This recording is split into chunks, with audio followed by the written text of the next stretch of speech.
My father was the head of education, PhD, all that stuff. I go home and ask him, I said, why don't we learn about money in school? And he looked at me and says, because the government doesn't let us teach that subject. The government tells us what we can teach and what we can't teach. And I thought that was strange. And I said, but aren't we going to school to learn about money? He says, no, your job is to get a job.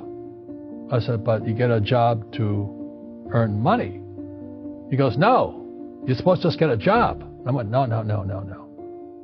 Isn't the purpose of a job to earn money? He goes, you're correct. I said, so why don't I just learn about money? I can skip the job part, you know. And he got flustered and he said, if you want to learn about money, why don't you ask your best friend's father about money? And I said, why? That's Mike. So I asked him. He says, because Mike's father is an entrepreneur.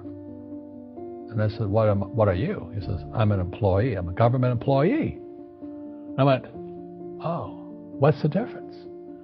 He says, the difference is an entrepreneur must know about money, or they're no longer entrepreneurs. And he says an employee doesn't have to know anything about money, because the government will take care of them, the company will take care of them. So I'm all confused. But I took my dad's advice and I trundled over to Mike's father's office and knocked on his door and I said, hey, I'm here, 9 years old. Teach me about money. He says, beat it, kid, you know. But that's where the story of Rich Dad, Poor Dad started. And finally, through persistence, my rich dad started teaching me about money on one condition. And that condition was he would never pay me. He says, the moment I pay you, you think like an employee. He says, that's the trap. Entrepreneurs work for free. And now I'm 9 years old, my head's going cracking in half. He says, you never want a paycheck. You understand that, kid? I said, okay, I got it. And he says, well, how do I make money? He says, that's what entrepreneurs figure out. It's like, so how do I learn about money? So he would just break out a Monopoly game board. So I would work for free. I'd pick up cigarette butts, and he had hotels and restaurants, and I would clean and do menial tasks. And as I got older, I started getting into office work and marketing and accounting, and I was an apprentice basically, but I always worked for free. And he would teach me about money, but the way he taught me about money was playing Monopoly. And finally one day I got upset. I said, well, when are you going to teach me about money? He says, what do you think we're doing? We're playing Monopoly. He goes, no. What do you think we're doing? We're playing Monopoly. He says, what do you think we're doing? I said, I don't know. I'm teaching you about money. And then that's when, you have one greenhouse. He says, there's many formulas for great success in money. There's thousands of them. But one of the best ones is found on the game of Monopoly. It still is today. 4 greenhouses, 1 red hotel. I said, what?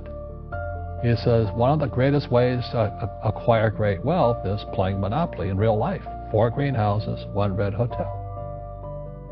Is that all there is? He goes, that's it. And he says, what do you think I'm doing? And I went, I don't know. So then he took me out and he showed me his greenhouses. And 10 years later, when I was 19, I was now in school in New York, and I come back to Hawaii, and Rich Dad had bought the biggest piece of land smack dab in the middle of Waikiki Beach.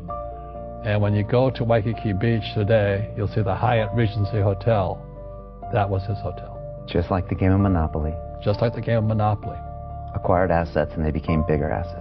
He just kept what's called an assemblage, because that property wasn't that big at that time. So he had to buy out all the small guys.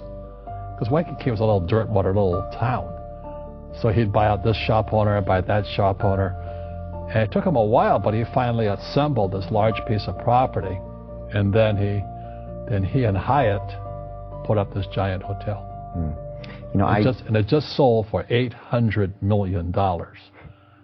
So that's how I learned about money.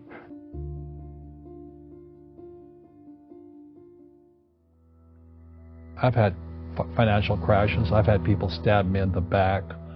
But they're all good because I grow from it. That's spirituality. Right. People who are afraid of making mistakes, like they teach in school, they don't ever grow. Because spirituality is there's good and there's bad. There's right and there's wrong. There's up and there's down. most people only want to be right. They only want to be positive. Well, you can't have that. That's not reality. Well, I wasn't poor by most people's standards, but I came from a family with a poor attitude, if you know what I mean. Because rich, poor, middle class, poverty starts with a fundamental attitude. Poverty is passed on. It's taught in your families. And middle class is taught in families. And so the people right now who are sitting at home, who are struggling financially or worried about money or unhappy, they may be making a lot of money, but unhappy with what they're doing, it was probably taught to you. You know, your superego was taught, get a job, work hard, or you'll never be rich, or the rich are evil, or whatever. The school system will never teach you about money. The school system was designed to teach you to be an employee, which is important, or a doctor or a lawyer, a specialist, but never about money.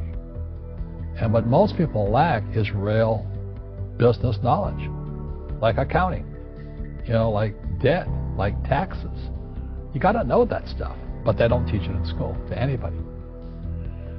So, and then when people ask me, how did your rich dad learn this when your poor dad, a PhD, didn't?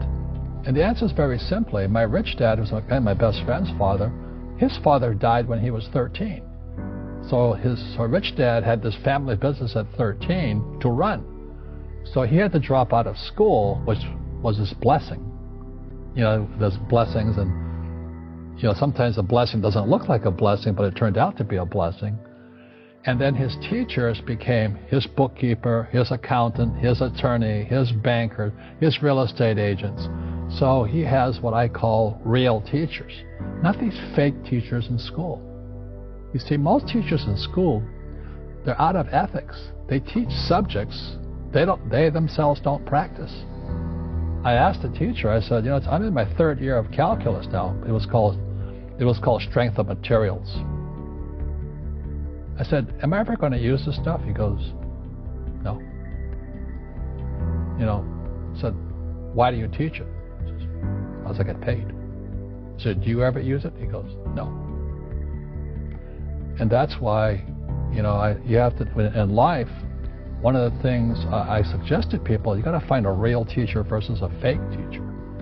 And a fake teacher is somebody who doesn't do what they teach. And a real teacher is doing what they teach every day. So my accountants, my attorneys, they're in it every single day. That's how I learn, because every day I'm solving problems in my business.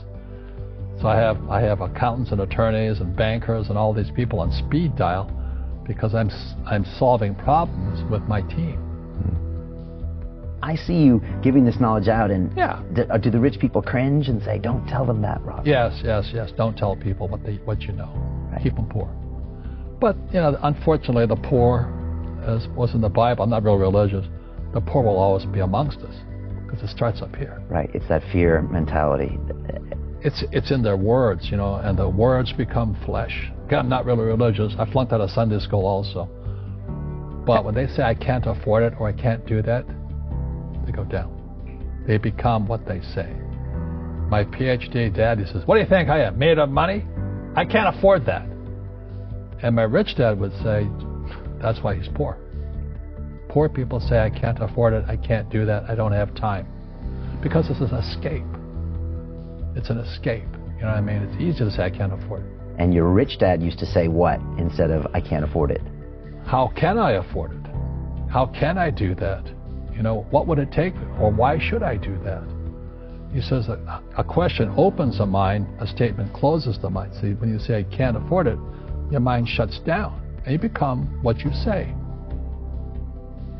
Rugby is a team sport, but so is soccer. The rules are different. And other people are golfers. They play by themselves. And so everybody's different. So my game financially is business, number one. Second is real estate.